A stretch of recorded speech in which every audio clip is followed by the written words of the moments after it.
última década, muitos projetos foram discutidos em Brasília que falam sobre o agronegócio, mas poucos conseguiram dar um alívio real aí no bolso do produtor rural. Quem vai explicar para a gente o porquê disso é o consultor de agronegócio, Celso Ricardo, que já está aqui ao vivo com a gente. Celso, bem-vindo, bom dia. Bom dia, Carol, tudo bem? Bom dia para todos que estão nos assistindo aí hoje. Obrigada pela disponibilidade, viu, de estar aqui com a gente. Celso, é muita coisa aí debatida, né? Sendo debatida em Brasília quando o assunto é agro. Por que tantos projetos acabam aí não se transformando num alívio real para o produtor lá na ponta? Carol, o que nós vivemos hoje, nós estamos vivendo já há algum tempo um êxtase com base nos resultados, né? Esses resultados que são importantes para o setor em termos de expansão, de exportação, de safras, enfim. Mas nós não estamos trabalhando a base que precisa ser trabalhada em termos de projetos. Nós estamos nos preocupando muito nos últimos anos, nos últimos 10 anos. Brasília se preocupou muito com a questão de linha de crédito, renegociação de dívida. Mas mesmo essa visão tem feito com que o nosso produtor não tenha encaixado essas propostas com a realidade que nós estamos vivendo no campo, né? Nós estamos há 10 anos, e nós poderíamos estender isso para um pouco mais, vendo um produtor descapitalizado, cada vez mais menos competitivo e mais endividado. Trabalhar questões no meio político ligadas à oferta de crédito pode parecer vantajoso e trazer uma esperança para o produtor rural brasileiro, mas nós não estamos vendo a viabilidade. Projetos que vão ao encontro com base na viabilidade econômica e financeira da porteira para dentro. Eu acompanhei agora, recentemente, a matéria anterior que fala sobre pecuária de corte, pecuária de leite. Eu represento alguns estados com base nessa situação e a gente vê que o fora da porteira vive um mundo que não é o que nós estamos vivendo dentro da porteira. O pecuarista, o produtor de leite, o próprio agricultor vem vivendo desafios cada vez maiores com base no endividamento, no acesso ao crédito, ao clima, que tem um impacto negativo diretamente na safra. E vale lembrar que o Rio Grande do Sul, novamente, na safra agora 2026, existe uma previsão que em determinadas regiões do estado a lavoura de soja pode ter uma perca de 80%. Então, nós nunca trabalhamos a base no Brasil, nós trabalhamos a partir dos resultados finais. E isso causa um impacto muito grande e nós estamos vendo o desespero do produtor rural brasileiro, seja ele pequeno, médio ou grande, pela falta de políticas públicas que vão satisfazer esse anseio deles em tornar a vida de quem produz no campo um pouco mais fácil, Carol. O que nós vimos em Brasília são uma série de propostas e projetos que são aprovados mediante ao sistema político, mas posso dizer, pouquíssimos deles têm um reflexo direto no bolso do produtor rural brasileiro, Carol. Na sua análise, o problema está onde, né? Na burocracia, na falta de recursos, questão política e de articulação política? Como que esses projetos, né, podem ser estruturados, mas de fato fazer uma diferença na vida do produtor? Carol, um dos grandes detalhes que eu vejo a nível de Brasil, nas minhas idas a Brasília, na minha estada com os produtores rurais, é a falta de aproximação. É muito fácil a gente estar numa tribuna, a gente analisar as questões macro, e existe um medo, parece, da gente entender em determinados momentos que a gente tem que dar um passo atrás, mas nós muitas das vezes não queremos descer nesse pedestal do agro pujante, que não é a realidade que nós vimos na grande maioria das propriedades rurais no Brasil. Nós estamos tendo uma produção condicionada a crédito, e isso praticamente ninguém vem falando. A produção brasileira está inteiramente condicionada a crédito. Sem o crédito ela não sai. E tanto é que nós podemos analisar diante de inúmeros cenários que hoje existe crédito e é necessário ter crédito para todas as etapas. Custeio, investimento, comercialização, armazenagem. E isso não é característica de um médio ou de um pequeno produtor. Muito pelo contrário. A soja no preço que está, o aumento significante nos pedidos de recuperação judicial tem vindo da produção de soja. Então, nós precisamos, sim, dar ênfase para os resultados positivos que nós estamos tendo, que nos mostram que esse determinado caminho, entendendo que o agro é macro e nós temos setores dentro do agro que precisam ser visualizados também, nós estamos conseguindo alguns indicadores importantes, maravilha. Mas nós temos que entender o contexto, se as tomadas de decisão em Brasília estão chegando no campo, o êxodo rural está acontecendo, o endividamento ele é crescente, os problemas dessa extrema necessidade de crédito para produzir, são esses detalhes que nós não estamos vendo de Brasília, propostas que cheguem até o produtor, Carol. E isso, obviamente, somados a essas linhas de crédito que são anunciadas, que estão caindo em bancos privados, nas condições que são ofertadas, o nosso produtor ou o setor primário está ficando cada vez mais distante desse agropunjante, porque para nós que acompanhamos o produtor no campo, seja pecuarista, suinocultor, agricultor, a gente vê uma realidade totalmente diferente. E o grande desafio é aproximar esse agro de Brasília, esse agro de grandes propostas para o agro real, e a partir daí nós conseguimos um equilíbrio para começarmos a apresentar propostas que cheguem no bolso do produtor rural brasileiro, que vem cada vez mais descapitalizado e com esse grande problema, Carol, que é o endividamento que não para de crescer e essa extrema necessidade de crédito para produzir, que praticamente ninguém vem tocando nesse assunto aí, não. Com certeza. Celso, e quando a gente fala em custos de produção, né, qual desses pontos, né, tem vários pontos aí, questão de seguro rural, insumos, crédito, qual que você acredita que mais pesa hoje aí que poderia ter sido melhor resolvido por esses projetos? Carol, essa é uma situação que eu gostaria muito que fizesse parte de algumas pautas a nível de Brasil, né? Nós temos os custos operacionais totais hoje, né, que giram em torno de insumos, depreciação, maquinários, mão de obra, enfim. Esse tem um impacto muito grande, pode chegar até 60%. Mas nós temos o impacto da logística, nós temos os créditos, né, o acesso ao crédito, o custo com crédito, que é muito alto, e nós temos as renegociações de dívidas, que no patamar e no modelo que elas são apresentadas, são extremamente prejudiciais ao produtor. Por quê? Porque aí nós voltamos lá no início da nossa conversa, porque ninguém está tratando essa falta de viabilidade econômica e financeira.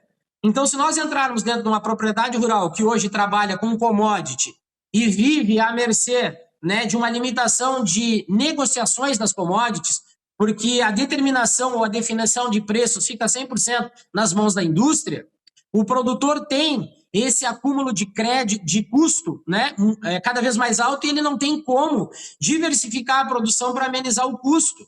É o mesmo que está acontecendo agora com a pecuária. Eu vou dar um exemplo. A arroba do boi subiu em pouquíssimas praças no Brasil. O preço anunciado ele não remete ou não reflete uma realidade brasileira.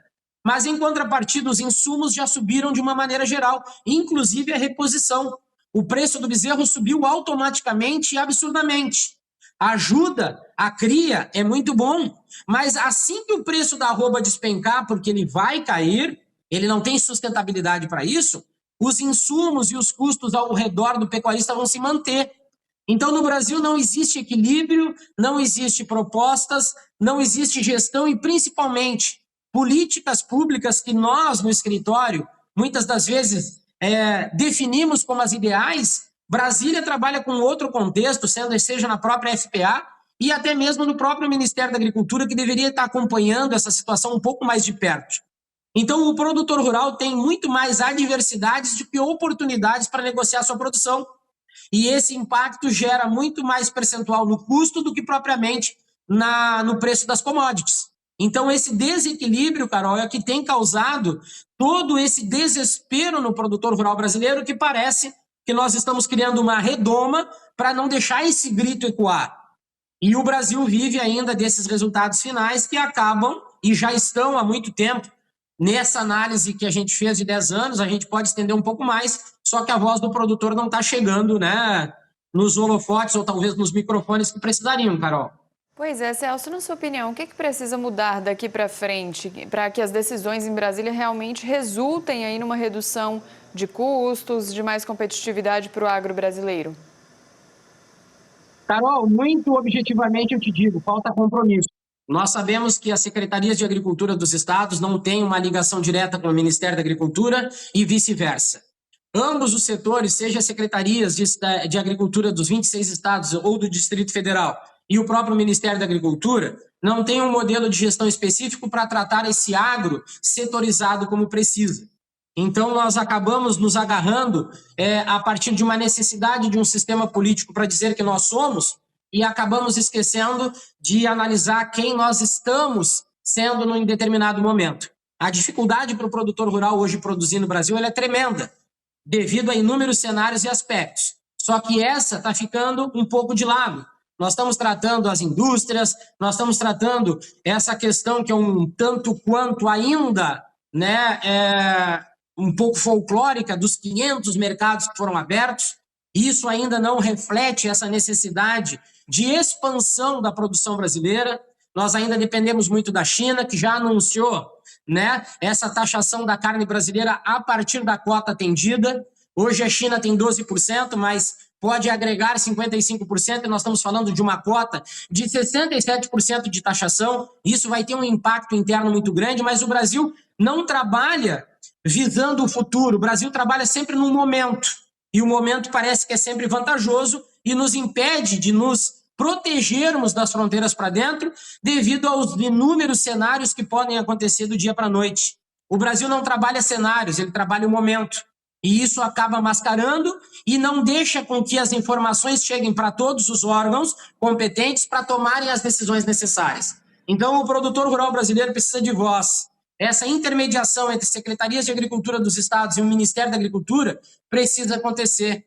O Carlos Fávaro, hoje, nessa posição de ministro, ele precisa atuar com mais força e intensidade nesse intercâmbio de informações. A partir daí, nós podemos ter políticas públicas eficientes por parte até mesmo da própria FPA, se nós tivermos essa integração, Carol, entre o que acontece no campo e as tomadas de decisões em Brasília, para que as políticas públicas, ou até mesmo os projetos de lei, possam ter um pouco mais de direcionamento para o homem do campo, que nos últimos 10 anos, eu particularmente não vi nada de eficiente, como eu disse, que chegasse no bolso do produtor com um saldo positivo, muito pelo contrário. O que nós estamos vendo é cada vez mais saldo negativo e essa situação está implicando diretamente na produtividade do campo, Carol. Com certeza. Celso, para a gente finalizar aqui o nosso bate-papo, o Plano Safra, por exemplo, costuma ser anunciado com números robustos, Na prática, esse dinheiro chega de forma acessível ao pequeno e médio produtor? Carol, o que nós estamos vendo nos últimos 2 anos, com essa identificação do maior, nós estamos sempre trabalhando com maior safra, maior plano safra, maior exportação, e isso não são informações que nos gerem indicadores reais ou necessários. O plano safra, isso vem muito pelo sistema político, de cada governo querer anunciar que foi maior do que o outro, mas a realidade é totalmente diferente. Ao anunciar o Plano Safra como o maior da história, nós vimos alguns empecilhos, inclusive até com relação às leis ambientais, que no Brasil ainda nem foram colocadas em prática, mas, a partir daí, elas são entraves para que esse produtor tenha acesso. Se nós não trabalharmos com responsabilidade, essa viabilidade econômica e financeira, e apresentarmos uma proposta com base na realidade que o campo pode oferecer de resultado, as renegociações de dívidas também serão um grande entrave para que qualquer governo tenha, a partir do grande Plano Safra anunciado, o acesso do produtor. Fica muito fácil hoje no Brasil nós anunciarmos um grande valor de crédito se eu sei que o produtor não vai ter acesso. Então eu posso criar cifras bilionárias, eu sei que o meu produtor não vai ter acesso, então a disponibilidade real do capital ela pode não existir. Então, existem confrontos de informações e de anúncios, Carol, que se nós pararmos, e aí eu vejo a necessidade da própria FPA, e se nós tivéssemos um Ministério da Agricultura atuante, sentar e confrontar o que o governo anuncia com a realidade do campo. Então, esse Plano Safra anunciado como o maior da história, ele tem alguns empecilhos, até pela falta de acesso do produtor, saber se esse valor é real ou não. Então, as informações do Brasil, elas são sempre pela metade, são tendenciosas, e nós precisamos profissionalizar, lembrando, Carol? O agro brasileiro gera 4,5, 4,7 trilhões de reais a partir do PIB, das exportações e também da geração de impostos, sem falar de emprego, que a cada 3, 1 é do agro. Então, nós precisaríamos ter um pouco mais de atenção com esse setor que está fragilizado. E lembrando que o Brasil é o país das commodities e as commodities são produzidas no campo. Se o campo estiver em dificuldade, logo, logo esses resultados tendem a piorar, como já vem piorando, e a realidade para essa safra 2026 não será nada nada satisfatória para nós em termos gerais, Carol, de Brasil, economias e resultados no bolso do produtor. É isso, Celso. Obrigada pelas informações e pela participação aqui com a gente no Agro Amanhã, viu? Carol, eu que agradeço a oportunidade mais uma vez e até a semana que vem, Até onde semana estaremos que juntos vem. novamente. Combinado. Tchau, tchau.